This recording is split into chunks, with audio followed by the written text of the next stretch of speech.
Happy February, everybody. Welcome to another edition of Dallas Cowboys Overtime, sponsored by the great people of Window Nation here on StarTelegram.com. I am Fort Worth Star Telegram columnist Mac Engel, currently snowed and iced in as all of Dallas-Fort Worth is encased in a block of ice. On the other side of the monitor there is Clarence E. Hill Jr., who unfortunately is caught up in the snow and ice on the other side of it. Clarence, tell the good folks where you are these days and why you're still there. I am in Mobile, Alabama, where it was been a beautiful 70 degrees. It was so hot yesterday. I couldn't even believe it compared to what happened in Dallas, what was going on in Dallas. I mean, we were literally sweating in Mobile, Alabama for the Senior Bowl. I went down here to catch up with Jerry Jones, also trying to catch up with those TCU Horned Frogs who are still basking in the glow of their great season with 5 Horned Frogs at the Senior Bowl preparing for the NFL draft, including Mr. Max Duggan, who's following the Big 12 footsteps of Brock Purdy and certainly Jalen Hurts. It's quite a transition, Clarence. All right, I know your time is short, so let's get right down to it. The Dallas Cowboys. It's the only franchise you could do this. So right in the middle of the conference championship games on Sunday, right? Philadelphia is basking in the glow of defeating San Francisco, which didn't have a quarterback. The Kansas City Chiefs are playing an incredibly exciting game against my Cincinnati Bengals. And right in the middle of that, the Dallas Cowboys decide, you know what? Let's announce that Kellen Moore, our longtime offensive coordinator and quarterbacks coach, he's not coming back. Kellen Moore has gone to L.A. to coach Justin Herbert with the L.A. Chargers. Clarence, we pretty much saw this coming last week when Mike McCarthy, when asked about it at his season-ending press conference, said, I don't want to get into if Kellen Moore is going to come back or not. Do you think that was about him lining up another job, Kellen Moore lining up another job? Or do you think there was really some debate as to whether or not Mike McCarthy was going to bring Kellen Moore back? I think that it was already done. The die had been cast at that point, and they didn't want to do anything to mess up Kellen Moore's chances of getting a new job by saying he got fired from the Cowboys or was parting ways from the Cowboys. From my understanding, this was a mutual decision, mutual understanding. Both sides wanted to move on. Both sides wanted out. And it was a situation where Kellen had an opportunity to go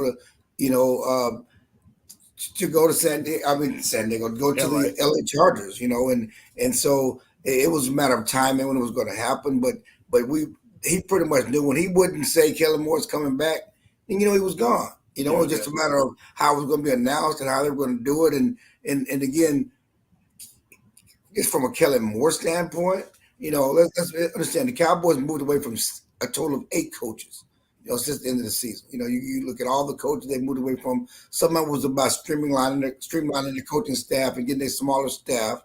But a lot of it was also about trying to go in a new direction, and Kellen Moore's part of that. The Cowboys wanted to go in a new direction on offense, without Kellen Moore. Certainly I think there was some, when we understand that Kellen and Mike, we're not on the same page all the time.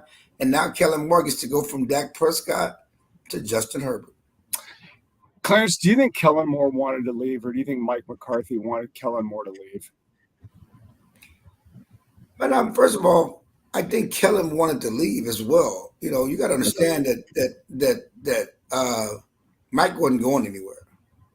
So, do you think Kellen saw Mike as a glass ceiling? No, I don't think Kellen Moore saw Mike as a glass ceiling. I just think that at the end they apparently have some philosophical differences, and Kellen has gone as far as he could go with this situation with Dak and with this offense, and here's a chance for him to go out on it. He couldn't get head coaching jobs based on what he did in Dallas. So you go and fix, the LA Chargers. But understanding this, just like, and we're going to get to Mike McCarthy, but just like this situation, Mike McCarthy is when you fire 8 coaches, the next person to go is you. Absolutely, and that leads us into our next topic, which is but the same thing with the Chargers. Kellen going to a situation where their coach and their situation is on thin ice too. If they don't turn around next year, the head coach with the Chargers could be gone, and Kellen could be out of a job.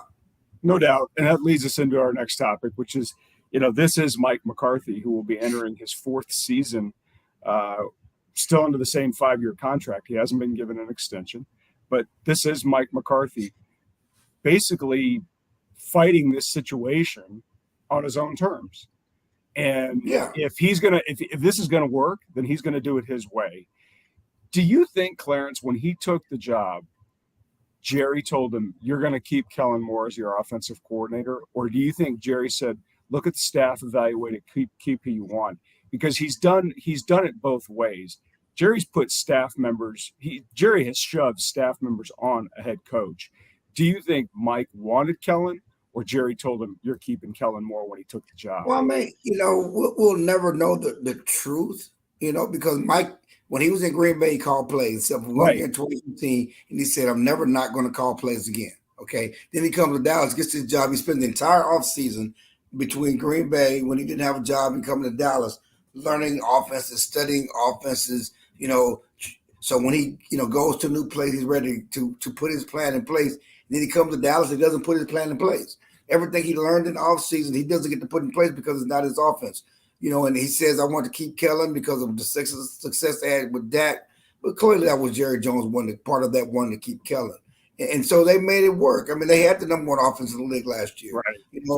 With Dak Prescott this year, the offense was, they finished 11th overall, but they finished when Dak was quarterback, when the games he started, they were still top 5 offense, top 5 scoring offense. They always scored the ball well, but in the playoff game, late in seasons, there were some issues with adjusting. And so I just think it's a situation where Mike McCarthy, it says, they're 12-5 and 12-5. Either we're going to stay the same or get better. I'm going to get fired. I need to do it with stuff I know, the way I know how to do it, and I know best. I understand he's going to go back to the West Coast offense. Okay, so he does that, which is there's obviously going to be some variations to the offense. Scott Linehan was the brain, I guess, the tree that Kellen Moore came from, along with Jason Garrett. Do you think, Clarence, that this is Mike McCarthy looking at this and, okay, this thing's going down. This is my swing. Part of it that I think everybody's going to get out of their head is that we think that this thing's somehow going down, and that this is Mike McCarthy shooting his last bullet. Is this a last bullet for McCarthy? Yes, I think that's how we look at it, because we have that narrative. I don't think Mike McCarthy looks at it as his last bullet. I think how can I know I can coach. I know I can win. How can I get us to the next level? And I need to do it with stuff I know. And this is what he's doing. I need to be in control of us getting to the next level. And it's funny because I've never seen a coach with such a resume, ball on his belt, who is less thought of than Mike McCarthy. You're 100% right. McCarthy doesn't do anything. They think he has no clue. Which is crazy to me. That you put him and Sean Payton side by side. Everybody loves Sean Payton. Golden child. Okay? The same guy. The record is the same. Same guy. And there's some respect that Mike McCarthy's record is better. Yep. But the numbers are essentially the same. But somehow Kellen Moore, not Kellen Moore, but Sean Payton. Sean Payton's here, and Mike McCarthy's he's going to guarantee you 4 or 5 wins, and Mike McCarthy, you win in spite of him. Yep, I totally agree. Okay, we got a lot more to talk about here on Cowboys Overtime, but first, a message from Window Nation.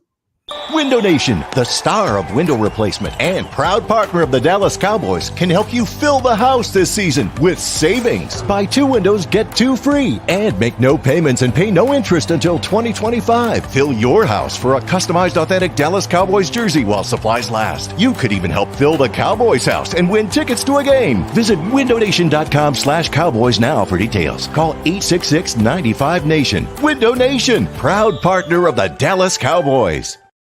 Thank you very much, Window Nation. Back here on StarTelegram.com for another rousing episode of Cowboys Overtime. Clarence, we've talked about the impact that Mike McCarthy's not the impact, I should say, but just the fact that he made the decision to move on from Kellen Moore as his offensive coordinator.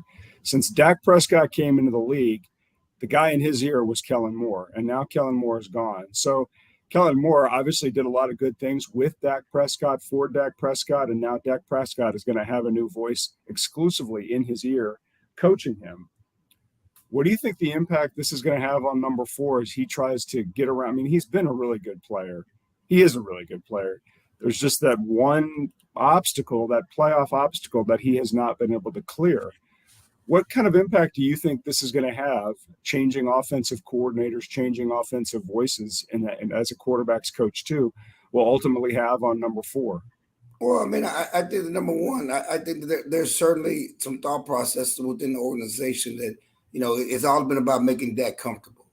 Okay, now we need a new voice in this here. Let's make him uncomfortable. To get to the next level, let's make Dak uncomfortable, learn something new, new schemes. I've always thought that Dak has to be better than what he was last year, certainly from the interception standpoint. But historically, he's not a turnover-prone quarterback. I think, Dak has to be better, but I don't know that he needs to be a better quarterback. He just has to be better than what he was last year. Can he go back to what he was in 2021? Can we find that mistake-free Dak Prescott, who also made plays and threw more touchdowns than any quarterback in Cowboys history in 2021? I've talked to different people. I've been at the Senior Bowl, just talking to different people, and they say they need to quit being so pass happy and run more. Well, to run more, you have to have a better offensive line, and you have to have, a stable of backs that can get it done, or a scheme like the 49ers where, there's a nice running scheme there that sets you up, So, the best thing they can do for Dak Prescott with this move is not just get a new voice in his ear and get a new play calls, but get some better players around it. Well, and I'll tell you, you and I have talked about that a lot. The other thing, too, if you go back and you watch Dak play this season and go look at every one of those interceptions, he threw 15 of them, and he missed 5 games. Clarence, you and I both know a lot of those interceptions were not on him. Granted, the plays that he made in Green Bay were bad. I mean, he made a bad read, a bad decision on the throw into the end zone that was intercepted. But the play in Jacksonville that ended the game, the walk-off interception, that wasn't his fault. I mean, he had another interception at Tennessee. It wasn't his fault. There were a lot of those just freaky plays where the ball is literally in the hands of the receiver, of his receiver. And it goes off the guy's hand, off his chest, into a defensive back for the other team. And it's going the other way. I mean, I know they're on him. You and I have talked about it. They're on his ledger. The couple decisions that he made in San Francisco were not good at all, that burned him, and those kind of plays are going to kill him. And he deserves it.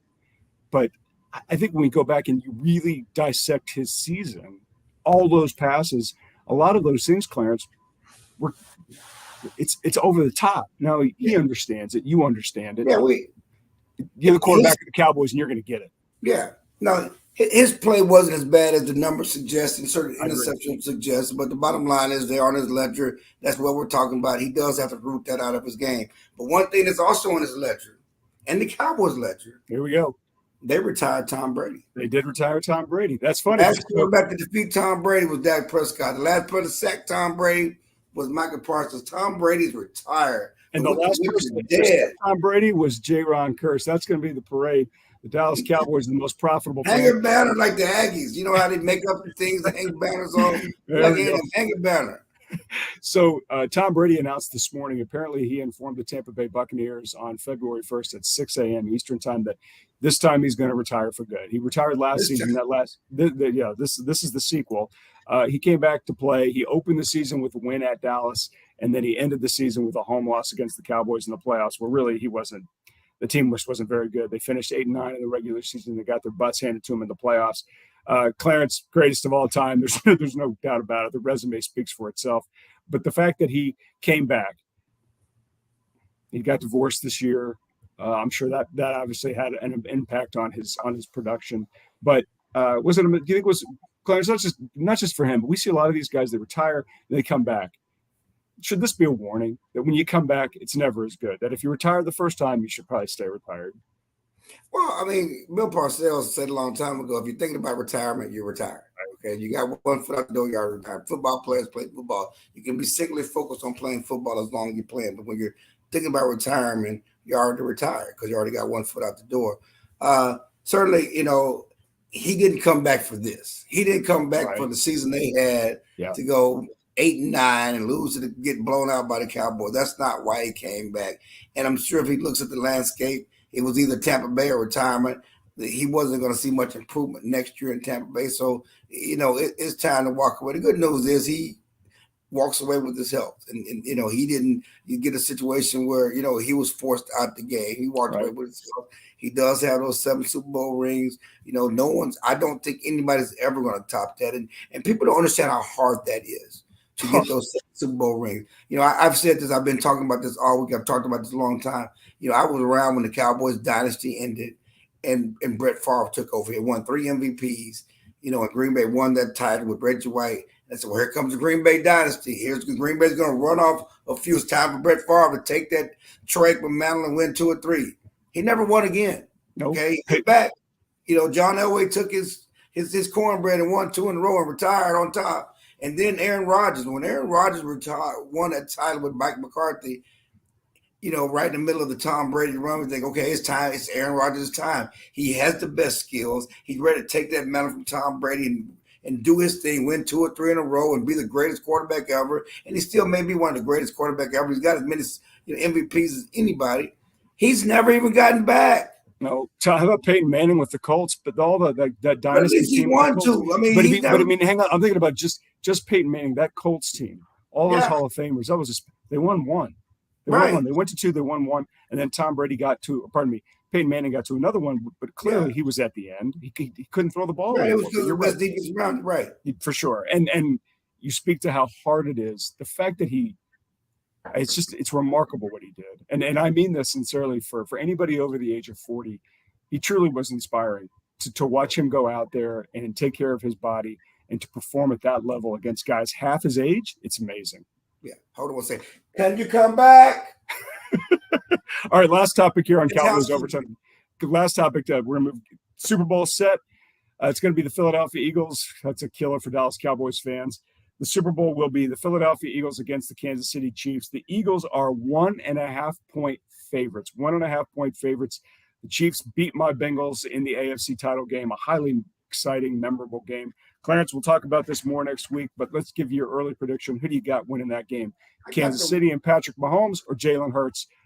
Both Texas guys and the Philadelphia Eagles. Listen, great Super Bowl, going to be a great Super Bowl. 2 Big 12 quarterbacks, 2 Texas quarterbacks.